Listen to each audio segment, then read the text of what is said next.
We now return to Illinois Rising, presented by the Illinois Opportunity Project, the radio show discussing honest truth about Illinois policy and politics. Here's AM 560's Dan Proft. Dan Proft back with Brian Timpone on this edition of Illinois Rising, and talked about Rauner's commercials. Jeanne Ives has a spot up this week that plays some footage of her on the State House floor during the debate over that 32% structural income tax increase, the largest in Illinois history, that passed not just because of Chicago Democrats, but because of 15 surrender House Republicans who voted for it, and then the majority of those voting to override Rauner's veto after the fact. Here's Jeanne Ives. Only one candidate for governor consistently fights for Illinois taxpayers. Our economy is too weak for a tax hike, and you know it. You know we need jobs, you complain about it all the time, and you won't fix our job creation problems. That's why the tax watchdog group Tax Accountability endorsed Jeanne Ives over Bruce Rauner and made her the first state representative to earn a perfect score from the group. Jeanne Ives, the consistent conservative for Illinois governor. Paid for by Ives for Illinois governor. And one of those 15 surrender Republicans Jeanne Ives was speaking to at the time, in addition to all the Chicago Democrats who didn't get cover from the 15 surrender Republicans and be allowed not to vote for the tax increase. Thank you, surrender Republicans. One of those 15 was Charlie Meyer, who's a Southern Illinois legislator, farmer, and he voted for the tax increase. And now he's pulling the old John Kerry on the Iraq War use of force authorization. I was for it before I was against it, as Charlie Meyer saying. I voted, another little two-step that politicians in Springfield do. I voted for the tax increase, but then I didn't vote to override the governor's veto of the tax increase.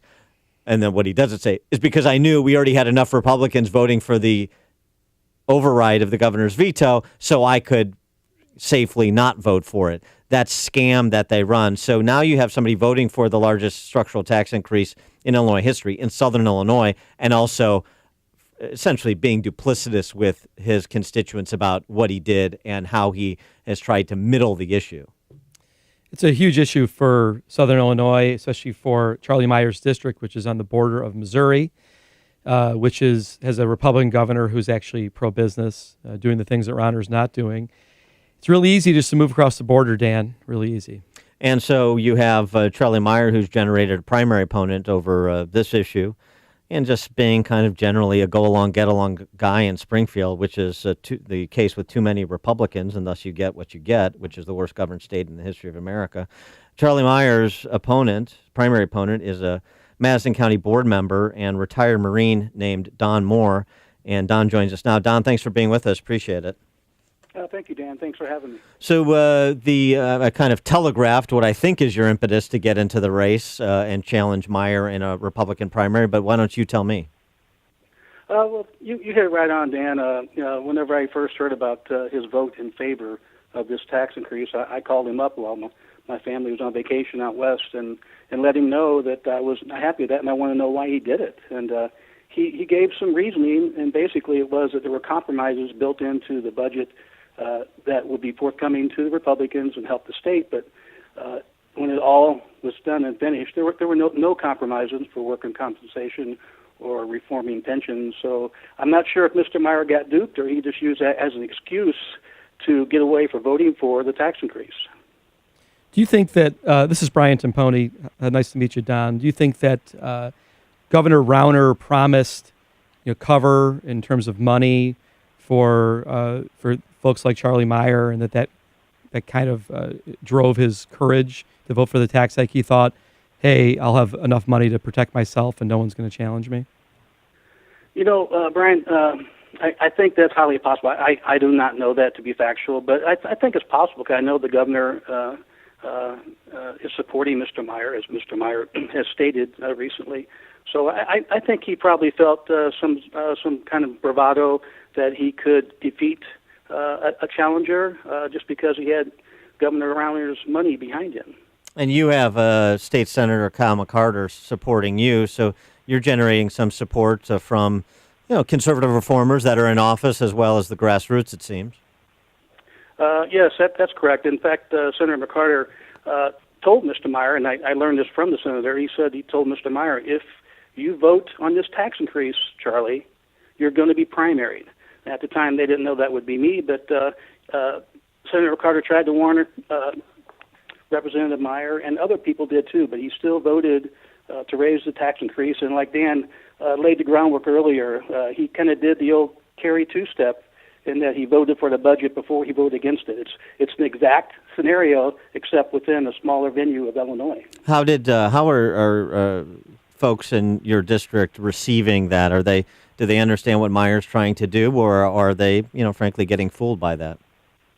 I think about, as I knock on doors in this campaign, I think I see about, I'd say 70% of the voters know that Mr. Meyer, that something is not right, that Mr. Meyer did vote for the budget, even though he says he voted basically for the veto against the budget. But there are 30% out there that believe what he said in his mailers and don't really understand. And at that time, I tried to explain to them, and sometimes I get through, and sometimes the people are, solid supporters of Mr. Meyer, which is understandable, especially in his area, where he lives.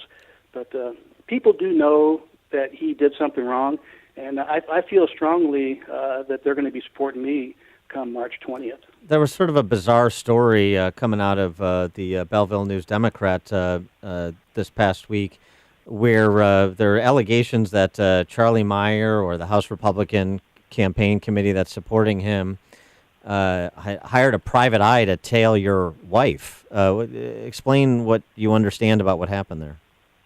Yeah, I'll try to be brief on that, but after a meeting a couple Mondays ago, my wife had texted me that there was someone following her from our neighborhood.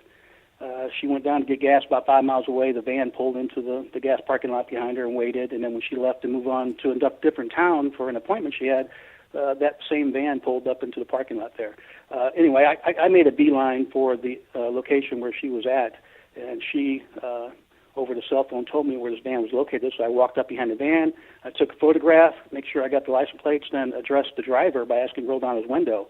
When I tried to take a picture of him, he put up his arm to block his face, which he successfully did. But at the same time, I could see his right hand where he had a video camera strapped to his hand, and a lot of papers on the passenger seat in the middle of the folder, and I believe I saw my name written on the exterior of the folder. Now, he denied that he's following my wife. However, whenever I made the police report, they determined that he was, in fact, a private investigator.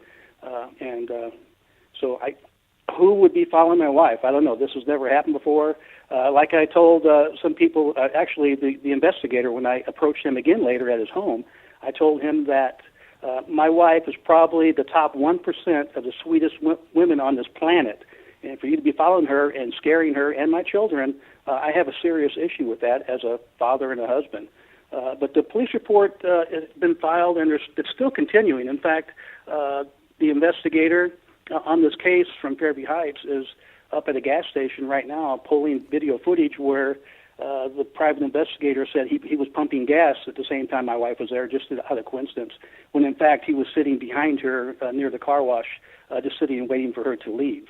So we're getting that footage to prove him wrong again. Just like he said he wasn't in our neighborhood from the very beginning, we have security footage from our neighborhood that shows his van and license plate leaving at the same time, the same day that my wife was leaving the neighborhood. And Don, are you sure that this has stopped? Is he still following you? Perhaps. No, there's no way I could. I'm sorry. There's no way I could know that they stopped. We're definitely on alert more.